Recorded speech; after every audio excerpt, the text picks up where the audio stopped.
Robert Redford spent 40 years building one of the most carefully controlled careers in Hollywood history, turning down dozens of roles, reshaping scripts before he agreed to star in them, and walking away from directors who didn't meet his standard. By the time 1980 arrived, he had already won the Academy Award for Best Director, founded the Sundance Film Festival, and protected his reputation with a discipline that impressed even the people who found him difficult. None of that prepared him for what a single film would unravel, and none of it explained why, decades later, he still deflected the subject entirely. The people closest to him said it wasn't the numbers that bothered him. It was her. And the way things ended between them revealed more about who Redford really was than any role he ever played. Born on August 18, 1936, in Santa Monica, California, Redford grew up in a working-class neighborhood with a father who started as a milkman and later shifted to accounting, and a mother who ran the household and quietly noticed his artistic instincts before anyone else did. Teachers called him intelligent but stubborn, and both of those things stayed with him for the rest of his life. His mother saw something in him early, a restlessness that needed direction, and her encouragement became the foundation for everything he later built. When she died while he was still a teenager, the loss didn't just grieve him, it reconfigured him. He became more private after that, more protective of what he allowed people to see, and more resistant to authority in any form. That combination of grief and stubbornness followed him into adulthood and never fully left. The years before fame were not smooth. Redford spent a brief and unproductive stretch at the University of Colorado, eventually leaving after poor grades and too much distraction, then traveled through Europe before returning to New York with a clearer sense of what he wanted.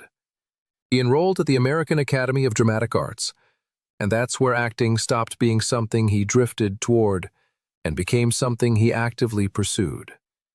Painting pulled at him too, and he spent time at the Pratt Institute, but the stage eventually won. His first real recognition came on Broadway in the early 1960s, starring in Neil Simon's Barefoot in the Park and giving audiences their first extended look at the easy, natural charm that would later make him one of the most recognizable names in cinema. Television roles followed quickly, then film, and the momentum built steadily until 1969, when everything accelerated at once.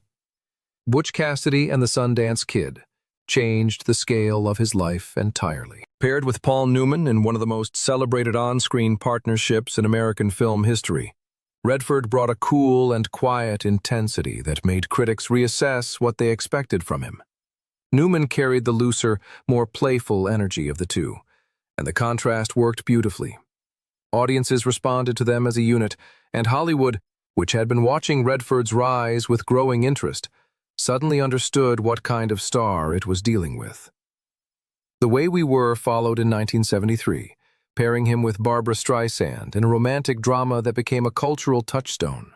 The Sting reunited him with Newman and swept the Academy Awards that year. All the President's Men put him opposite Dustin Hoffman as journalist Bob Woodward, a performance that carried the restrained, precise focus that had become his signature. By the mid-70s, Robert Redford was not simply a popular actor. He was an institution. What made him genuinely unusual was that the fame never seemed to satisfy him the way it satisfied other people. He wanted control, not just of his career, but of the creative process surrounding it.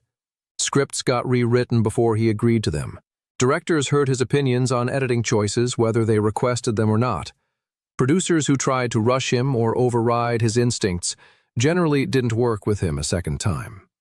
Some people in the industry respected this and recognized the seriousness behind it.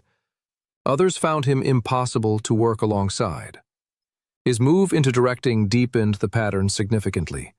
Ordinary People, his debut behind the camera, won him the Academy Award for Best Director and confirmed what many had suspected, that his obsession with precision wasn't just a personality trait, but the engine behind his strongest work. The Sundance Film Festival grew from his belief in independent cinema and in giving new voices a place to be heard, and it became one of the most important annual film events in the world, cementing his reputation as someone invested in the art form far beyond what it could personally do for him. His selectivity extended to his public image as well. He avoided the gossip circuit, rarely appeared at Hollywood parties unless the occasion demanded it, and kept a careful distance from the kind of celebrity culture that consumed many of his contemporaries.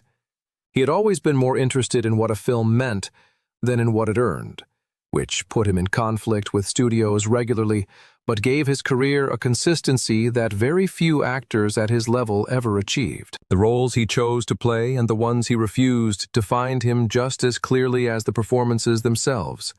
And the people who worked with him consistently described a man who always had a reason for every decision, even if he didn't always explain it to the people around him. His first marriage told a different kind of story. Lola Van Wagenen came from a Mormon family in Utah, and when she married Redford in 1958, he was still unknown, still finding his footing, and in genuine need of the stability she offered. She believed in him during the years when that belief required real faith, supported the household while he pursued acting, and raised their children largely on her own as his schedule intensified. One of their children died as an infant, a loss that neither of them ever fully recovered from, and that sat underneath everything else in the marriage for years. The 4 children they raised together gave Lola her purpose and her center. But as Redford's fame expanded rapidly after 1969, the center of his world kept drifting further from home. Long stretches on film sets and the constant pull of media attention created distance that eventually became permanent. Rumors of unfaithfulness circulated over the years, and though Redford never addressed them publicly, people close to the couple described a man who had become increasingly unreachable emotionally. Lola reportedly felt that distance accumulating long before anyone outside the marriage noticed it clearly. After 27 years together, they divorced in 1985, handled quietly and without public drama, which was entirely consistent with how Redford managed every difficult moment in his private life. He protected what he could, and said nothing about what he couldn't. Lola moved on to work in environmental and historical research, and the separation was carried out with the same quiet dignity she had brought to everything around him. Sibylla Zagars came into his life in the mid-90s, and what developed was a relationship built at a completely different pace and on entirely different foundations. A German-born painter with her own creative career and no attachment to the Hollywood world, she offered Redford something closer to what he needed by that point: stability, shared values, and a partnership that required neither of them to perform. They lived together for over 2 decades before marrying in 2018, spending time at his ranch in Utah and turning much of their energy toward environmentalism and conservation, causes that had become central to his identity. She participated in that life from within it rather than watching it from the outside, and the calm surrounding their relationship stood in sharp contrast to virtually every significant relationship Redford had maintained before it. Paul Newman and Redford remained one of cinema's most beloved pairings, and the genuine warmth of their early friendship made their gradual drift all the more worth noting. They played pranks on each other during filming, laughed openly about their different approaches to a scene, and seemed to bring out something relaxed and unguarded in each other that rarely appeared in either man separately. The competitive dynamic surfaced quietly and early. When Butch Cassidy and the Sundance Kid was released, there was a disagreement over whose name appeared first in the credits. Newman got top billing, and though Redford said nothing publicly, the feeling behind that moment didn't disappear. As Redford moved deeper into directing and creative ownership through the 70s, the two men began moving in different directions and stopped occupying the same professional space. They never made another film together. After Newman died in 2008, Redford called him a great friend and a brilliant actor, and the admiration was genuine, but the closeness had faded years before the end. Jack Nicholson brought a completely different kind of friction. Redford arrived on set prepared, expected structure, and ran his productions with discipline. Nicholson operated on instinct and improvisation, a deliberate unpredictability that certain directors loved and that Redford found nearly impossible to work alongside. Their paths crossed most visibly in the early 70s, when both were considered for the lead in The Great Gatsby. Redford got the role. People close to Nicholson said he dismissed Redford as too emotionally contained for it, and the word wooden reportedly moved through industry conversations without ever surfacing in the press. The two never appeared in the same major film, never collaborated on anything, and never found a reason to close the professional distance. Redford kept his silence, which was his standard response to conflict, and the rivalry remained cold and quiet for decades. Gene Hackman occupied a similarly parallel but separate lane. Both men earned deep respect during the same era, both brought a serious and committed energy to their craft, and both had strong enough opinions to make collaboration difficult before it started. Hackman's raw intensity was the element Redford found hardest to accommodate, and the philosophical distance between them ran deeper than acting style alone. Hackman was suspicious of what he called the Hollywood elite, the awards culture, the careful brand management that kept certain careers polished and untouchable. Redford, with the Academy Awards behind him and the Sundance Film Festival bearing his name, fit that description exactly in Hackman's eyes. Redford reportedly offered him roles in A River Runs Through It and then Quiz Show, and Hackman declined both. Their careers ran alongside each other for decades, without ever truly intersecting, which suited both of them well enough. The regret Redford carried longest grew out of his work with Barbra Streisand, and it began before a single frame was shot. Streisand had championed his involvement in The Way We Were from the earliest stages, convinced that no other actor could give the love story the weight and authenticity it needed. Redford was skeptical from the start. His concern was that the film would ultimately function as Streisand's vehicle, and that his character, Hubble Gardner, would amount to a well-dressed presence in her story.